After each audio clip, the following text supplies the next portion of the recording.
Saudara, peserta didik diharapkan mampu memahami sejarah konflik Aceh yang berakhir dengan perdamaian. Untuk meningkatkan pemahaman ini kepada peserta didik dibutuhkan kurikulum khusus untuk sekolah, di mana isi kurikulum tersebut menyangkut proses perdamaian Aceh.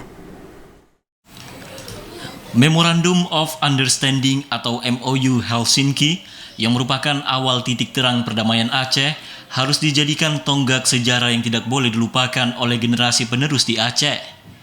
Hal ini dikarenakan merupakan salah satu cara agar sejarah penting rakyat Aceh ini tidak dilupakan oleh generasi yang akan datang.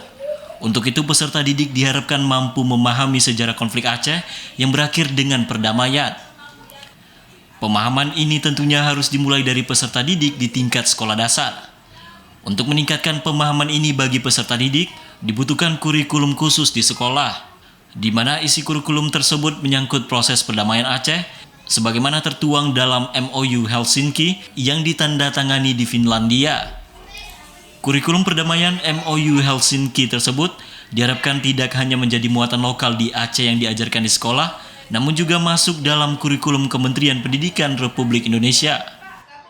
Saat ini pembelajaran untuk anak sekolah dasar masih memakai kurikulum 2013 dan kurikulum Merdeka. Jadi setiap ada tema perdamaian selalu dikaitkan dengan materi lainnya.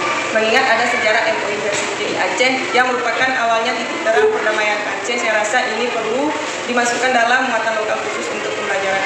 Karena ini merupakan sejarah yang tidak boleh dilupakan oleh generasi penerus Aceh. Harapannya suatu saat nanti bisa dipelajari di seluruh penjuru Indonesia dan masuk dalam kurikulum Kementerian Pendidikan Republik Indonesia.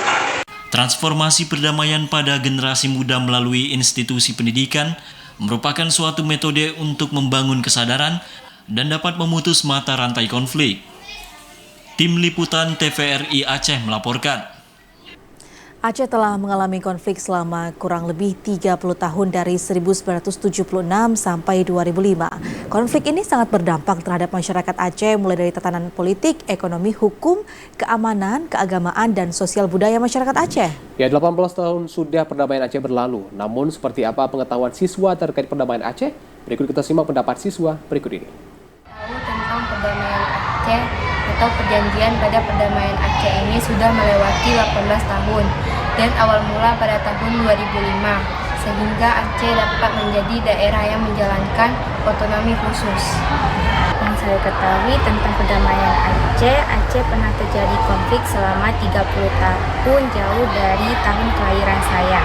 Dan perdamaian ini terjadi pada usai bencana tsunami pada tahun 2005. Dulu saya pernah tahu tentang perdamaian Aceh karena dulu sempat ke Museum Aceh, tetapi untuk di sekolah sekarang ini belum ada. Cuma yang saya tahu Aceh itu pernah terjadi konflik selama 30 tahun dan perdamaian Aceh tidak terjadi di Indonesia tapi di Finlandia pada tahun 2005, tepatnya di bulan Agustus. Yang saya tahu tentang konflik Aceh ini, Aceh pernah konflik selama 30 tahun dan perdamaiannya sudah melalui 18 tahun dan dilakukan di Finlandia sebagai mediasi Aceh Indonesia. Perdamaian Aceh dilakukan pada tahun 2005, tepatnya di bulan Agustus sebelum tahun lahir saya. Tim Liputan TVRI Aceh melaporkan.